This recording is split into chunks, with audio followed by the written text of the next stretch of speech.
அப்படி ஒரு சுச்சுவேஷன் வரும்ட்டு ஒரு படம் முடிச்சுட்டு தான் அடுத்த படம் பண்ணணுங்கிறது தான் என்னோட பாலிசி. ஆனால் சூழ்நிலை வந்து ஒரே நேரத்தில் 2 படம், அந்த இது வந்து 3 படமாக வர பார்ட் 3 அவர் ஆயிடுச்சு. அது சுச்சுவேஷன் வந்துருச்சு. லைக் ஓகே, நீச்சல் அடிச்சுன்னா அவன் எது நீச்சல் அடிச்சு அவனுக்கு குதிச்சாச்சு. ஸோ நான் நீச்சல் அடிச்சுட்டு இருக்கேன். அதில் மெயினாக எனக்கு என்ன அட்வான்டேஜ்னா, இந்த கரோனா பீரியடில் வந்து எப்போ வேணால் இந்தியன் எப்போ ஸ்டார்ட் ஆகும்னு தெரியல. ஆனால் ஒரு வேளை ஸ்டார்ட் ஆச்சுன்னு நம்ம தயாராக இருக்கணும்ட்டு இந்த கரோனா பீரியட் பூரா உட்காந்து இந்தியனுக்கு உண்டான எல்லா வேலையும் முடிச்சுட்டேன். ரைட்டிங் ஒர்க்கு, அப்புறம் ப்ராப்பர்ட்டிஸ் லிஸ்ட்டு, காஸ்டியூம்ஸு, என்னென்ன ப்ரீ ப்ரொடக்ஷன் ஒர்க் இருக்கோ எல்லாத்தையும் முடிச்சு வச்சுட்டேன். நேராக போனால் கேமரா பிரித்து ஷூட் பண்ண வேண்டியதான். அந்த அளவுக்கு நான் தயாராகிட்டு அப்புறமும் எனக்கு டைம் இருந்ததுனால நான் வேற சில கதைகள்லாம் பண்ணேன். ஸோ எனக்கு வந்து 2 படம் பண்ணும்போது இது எனக்கு பெரிய ப்ளஸ்ஸாக இருந்தது. ஏன்னா எல்லா ப்ரெப் ஒர்க்ஸும் முடிஞ்சு போயிட்டு இருந்தால இந்தியனை பொறுத்த வரைக்கும் எனக்கு இன்னும் அதிகமாக டைம்ஸ் பண்ண வேண்டிய அவசியம் இல்லாமல் இருந்ததுனால என்னால் இன்னொரு படம் பண்ண முடிஞ்சது. அண்ட் நவ் கமல் சார், ரீசெண்டாக நீங்கள் ஒரு இன்டர்வியூ ரொம்ப அழகாக ஒரு ஸ்டேஜில் இன்ஃபேக்ட் சொல்லியிருந்தீங்க, ரொம்ப புரிதலோட ரொம்ப அழகாக சொல்லியிருந்தீங்க. உங்களுக்கு பிடிச்ச படங்கள்ல உங்களுக்கு சில பேருக்கு ஃபர்ஸ்ட் ஹாஃப் பிடிக்கும், செகண்ட் ஹாஃப் பிடிக்கும். அப்படி பாக்குறப்போ எனக்கு பிடிச்ச செகண்ட் ஹாஃப் இந்த இந்தியன் 3 அப்படின்னு அந்த காரணத்துக்காக நான் இந்தியன் 2 ரொம்ப எக்ஸைட்டா பண்ணேன்னு நீங்க சொன்னீங்க. அது வந்து சினிமா புரிதல் இல்லாதவங்க சில பேர் எப்படி புரிஞ்சிட்டு இருக்காங்களா, அவங்களுக்கு இந்தியன் 2 பிடிக்கல அப்படின்ற மாதிரி அவங்க ரெஃபரன்ஸ் எடுத்துட்டு இருக்காங்க. அவங்களுக்கு மட்டும் இல்ல, ஜென்ரலாவே இதை கொஞ்சம் இன்னும் கொஞ்சம் அழகா இன்னும் அவங்க புரியுற மாதிரி ஒரு சொல்லிட்டீங்கன்னா. 6 வருஷம் டைரக்டர்கிட்ட எந்த குறையும் இல்லாம நான் நல்லபடியா வேலை செஞ்சுட்டு இருந்தேன். ஒரே பிரஸ் மீட்ல என்ன அவர் போன்ல கூப்பிட்டு என்ன சார் இப்படி பண்ணிட்டீங்கன்னு வருத்தப்பட்ட அளவுக்கு ஆயிடுச்சு. அதாவது உங்களுக்கு 3ஆம் பாகம் ரொம்ப பிடிக்கும்னு சொன்னது இது குழந்தைகள் கிட்ட கேட்கக்கூடாத கேள்வி. அம்மா பிடிக்குமா அப்பா பிடிக்குமா? 2 பேரும் இல்லைன்னா குழந்தையே கிடையாது. நீங்க இது 2ம் ஒரு பாகம் தான். எனக்கு இது பிடிக்குது, ஒரு சீன் பிடிச்சிருக்கு அப்படின்னு நான் சொல்லிட்டா அதனால மற்ற சீன்லாம் எனக்கு பிடிக்கலைங்கிற அர்த்தத்தை நண்பர்கள் எடுக்க முடியாது. நல்ல நண்பர்கள், நல்ல விமர்சகர்கள் அந்த அர்த்தத்தில் அதை எடுத்துக்க முடியாது, எடுத்துக்க கூடாது என்பதுதான் என்னுடையது. நல்லா வந்திருக்கு. எனக்கு இன்னும் ஆர்வம் என்னன்னா, இந்தியன் 3 இப்பதான் ஜூலை 12 ரிலீஸ் முடிவாயிடுச்சு. எனக்கு இந்தியன் 3 ரிலீஸ் டேட்டு நோக்கி ஓடிட்டு இருக்கேன். அதை நீங்க யாரும் தடுக்க முடியாது, டைரக்டரே தடுக்க முடியாது. நானா எடுக்க சொன்னேன் 3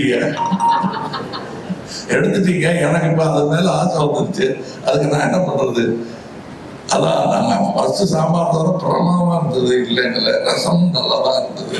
பாயசத்தை நோக்கி என் மனசு பாய்கிறது என்றால் அதற்கு நீங்க என்னை கோபிக்க கூடாது. இதான் உண்மை. இன்னும் நான் இந்த பிரஸ் மீட்டை வந்து இந்தியன் 3 பிரஸ் மீட்டா ஆக்க விரும்பல. ஏன்னா எனக்கு பிடித்த சம்பவங்கள் நிறைய அதிலும் இருக்கிறது, இதிலும் இருக்கிறது. இந்தியன் 2, இந்தியன் 3 எது பிடிக்கும் நீங்க என்ன கேட்டீங்கன்னா, எனக்கு இந்தியன் 4 தாங்க பிடிக்கும். ஏன்னா இந்த பாயசத்தை ஆல்ரெடி எனக்கு ருசி காமிச்சிட்டாங்க, கொடுத்துட்டாங்க. இந்தியன் 4 நான் இருப்பேன், அந்த ருசியும் சீக்கிரமா காமிச்சிருங்க, சந்தோஷமா இருக்குங்கிற ஒரு நம்பிக்கை தான். அங்க சுபாஸ்கரன் அவர்கள் பேனா கேப்பை தொடர்ந்து செக் புக்கில் கொண்டு வாங்க சைன் பண்றது எனக்கு தெரியுது. மனசு ஞான திருச்சிகளை தெரியுது. இப்போ வர்மக்கலை இவர் கையாளுவாருன்னு நினைக்கிறேன். சைலன்ஸ் அப்படின்னு சொல்லிட்டு டைம் ஃபார் யுவர் क्वेश्चंस. எங்களுடைய ஷார்ட்ல இருக்கும், நீங்க எழுதிருப்பீங்க, objects may in the mirror may appear closer then they are. அதற்கான objects in the mirror are closer than they appear. Thank you. Why would a mirror look? Yeah, are closer than they appear. யூசுவலா அது வந்து எச்சரிக்கைக்கு எழுதிருப்பாங்க கார்ல. இது என்ன கான்னோட்டேஷன்ல, என்ன கண்ணோட்டத்துல எழுதிங்க? அவர் எதிரேல் காட்டும் அன்பிற்கும் அவர் நாள் நான் வைத்திருக்கும் மதிப்பிற்கும் நாங்கள் ரொம்ப நாள் கழிச்சு தான் பேச ஆரம்பிச்சோம், சந்திக்க ஆரம்பிச்சோம். So it is visual thinking. Object கிட்ட இருக்கணும். நாங்கள் எப்போது கூட இருந்தாலும் நானே கொஞ்சம் நடிகர்கள் கூட டெக்னீஷியன் கூட சேர்ந்துச்சுன்னா பேசிட்டு சளைக்காம. ஏன்னா பேசுவதற்கான சப்ஜெக்ட் சினிமாவாகிவிடும் பட்சத்தில் அப்புறம் சாப்பிடுவாங்க, ரொம்ப லேட்டா அதுன்னு யாரும் ஞாபகப்படுத்தினாங்க. அந்த மாதிரி உரையாடல்கள் எனக்கு சுஜாதா சாரோட மணிரத்னம், பாலகுமார் இவங்க எல்லாருடைய இவரும் ஒர்க் பண்ணியிருக்காங்க. நிற்கவே நிற்காது. எங்க அந்த எல்லாத்தோடே நின்று பேசிட்டு இருக்கோம். சரி எல்லாருனாலும் சாப்பிட வாங்க, தயவுசெய்து சாப்பிடாம அப்படி பேசிட்டு இருக்காங்க என்கிற அளவுக்கு இந்த பேச்சு நீளும். இப்போ கூட நாங்கள் மலேசியா சிங்கப்பூர் போயிருந்த ஃப்ளைட்லாம் மிஸ் பண்ணிட்டோம். ஆனா அதுக்கான வருத்தங்கள் எங்களுக்கு சந்தோஷமா மாறிடுச்சு. அப்ப ஃப்ளைட் கிடையாதா, இப்போ பேசிக்கிட்டே கார்ல போயிடலான்ற மாதிரி எல்லாரும் சந்தோஷமா. அது எங்க ஃப்ளைட் மிஸ் பண்ணவங்க மாதிரி தெரிஞ்சிருக்காரு. இல்லாத ஃப்ளைட்ல ஒரு டிக்கெட் வாங்கிட்டு சந்தோஷம் இருக்கு. That's what I meant. I wish we were closer, even long before. How does this make you feel, Sid? இந்த மாதிரி வார்த்தைகள் especially உங்களுடைய குரு கிட்ட வேணாம், வேணாம். சும்மா உணர்ச்சி வசப்பட்டோம். இவ்வளவு பேர் கேளுங்க, அவர் அழ வைக்க வேண்டாம். ஓகே, சேனாபதி தாத்தானுடைய கம்பேக்கே ஒரு காஸ் ஃபார் செலிப்ரேஷன். அதை தாண்டி இந்தியன் டூல மற்ற விஷயங்கள் டு செலிப்ரேட் என்னென்ன இருக்கு? கதை கேட்கறாங்க சார், பார்த்துங்க. இல்லை, இதில் மெயினாக நிறைய கேரக்டர்ஸ் கேமியோஸ் ஜாஸ்தி. அது எல்லாமே நல்ல ஒரு பண்பட்ட நடிகர்கள், நல்ல அனுபவம் வாய்ந்த நடிகர்கள், சிறந்த நடிகர்களை இந்த படத்தில் கேஸ்ட் பண்ணியிருக்கோம்.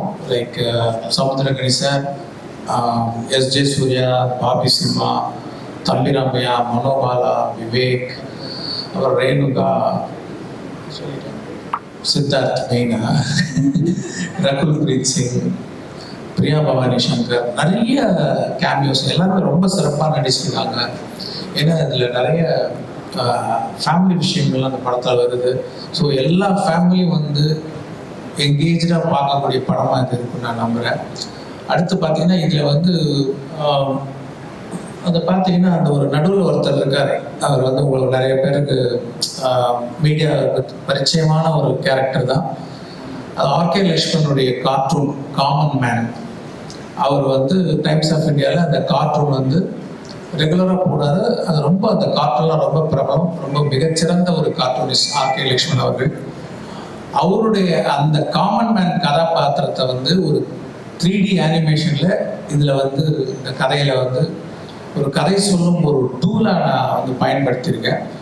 அது ஒரு புது விஷயம். அப்புறம் சொன்ன மாதிரி பொலிவியாவில் எடுத்த அந்த கேலண்டர் சாங் மிஸ் யூனிவர்ஸ், நான் இந்தியன் ஆக்ட்ரஸே ட்ரை பண்ணேன், 2-3 பேரை ட்ரை பண்ணேன், கிடைக்கல, அவங்க டேட்ஸ் கிடைக்கல. அப்போது அந்த கேலண்டர் ஷூட்டுக்கு பொருத்தமாக யார் இருப்பாங்க அப்படின்னு பார்க்கும்போது அவங்களுடைய ஒரு புகைப்படத்தை பார்க்கக்கூடிய ஒரு வாய்ப்பு வந்தது. ஸோ அவங்க ட்ரை பண்ணி பார்த்தோம். அவங்க அவங்க அக்செப்ட் பண்ணதுனால அவங்கள இந்த பாட்டில் நாங்கள் படத்தில் வருவாங்க அந்த பாட்டில். அப்புறம் மெயினாக டெக்னீஷியன்ஸ் லைக் ரவிவர்மன் ரொம்ப அருமையான ஒளிப்பதிவு. இப்போ சார் சொன்ன மாதிரி வியந்து பார்க்குற ஒரு செட்டெல்லாம் முத்துராஜ் ப்ரொடக்ஷன் டிசைனரோட ஒர்க்கு எக்ஸ்ட்ராடினரி ஒர்க் இந்த படத்தில் பார்த்தா. அப்படி நம்மளே ஒரு லேஸில் எக்ஸைட் ஆக மாட்டோம். ஒரு செட்டு டிசைன் அப்ரூவ் பண்ணுறதுக்கு பேக் அண்ட் ஃபோர்த் போவோம். கடைசியில் ஒன்று கொடுப்பாரு. செட்டில் பார்த்தா நம்மளுடைய எதிர்பார்ப்பை மிஞ்சக்கூடிய ஒரு அருமையான ஒரு அவுட்புட்டை முத்துராஜ் சார் கொடுத்துருக்குறாங்க. அப்புறம் தைவானில் ஷூட் பண்ணியிருக்கோம். எல்லாம் விட மெயினாக நம்ம கமல் சார் தான். நான் பார்ட் 1ல் சொன்னேன், லைக் ஒரு தராசில் ஒரு பக்கம் டைரக்டர், ப்ரொடியூசர், படத்தில் நடித்த actors, cinematographer, music director, art director, அத்தனை பேரையும் ஒரு தராசில் போட்டுட்டு இன்னொரு பக்கம் தராசில் கமல் சாரை உட்கார வச்சா ஈக்குவல் ஆகிடும். அந்த அளவுக்கு ஒரு சாருடைய ஸ்க்ரீன் ப்ரெசன்ஸ் அண்ட் பர்ஃபார்மன்ஸ் அப்படி இருந்தது. அந்த இந்தியன் ஒரு விழாவில் நான் சொன்னேன். இப்போ நான் சொல்கிறேன், இப்போ தராசு இந்த பக்கம் சாஞ்சிடுச்சு. சார் எங்கள் எல்லாரையும் மிஞ்சிற அளவுக்கு அவர் வெயிட்டாக இருக்கார் அந்த படத்தில் அப்படிங்கிறத நான் நீங்கள் கேட்டீங்க. படத்தில் வேறு என்ன நான் இல்லைன்ட்டு சாரோடைய பர்ஃபார்மன்ஸ், சாரோடைய ப்ரெசன்ஸ், அவர் வர சீனெல்லாம் அப்படி ஒரு பிரமிப்பை ஏற்படுத்துது.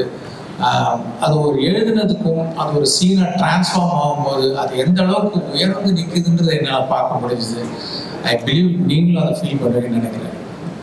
ஃபேண்டாஸ்டிக். கமல் சார், நீங்களும் உங்களுடைய பதிலுக்கு சொல்லிட்டீங்க அப்படின்னா அதுக்கப்புறம் பிரஸ் கிட்ட அவங்களுடைய கேள்விகள் கேட்கலாம். அதாவது இவ்வளவு விஷயங்கள் சொல்றோம் இல்லையா, இதுக்கெல்லாம் நான் சுபாஸ்கரன் ஒருத்தர் நான் ஒரு ஃபோன் பண்ணுவேன், 2 ஃபோன் கால் தான். எடுக்கிற முடிவுகள் ரொம்ப பெரிய முடிவுகளாக இருக்கும். எத்தனை நாள் தள்ளி போடலாம் ஷூட்டிங்கிறது வந்து சாமானியமான செய்தி அல்ல. ப்ரொடியூசருக்கு வேணாம் சார், ஒரு விபத்து நடந்துருக்கு, நீங்க புறப்படுவாங்க, ஒரு கால் புறப்படுவாங்க.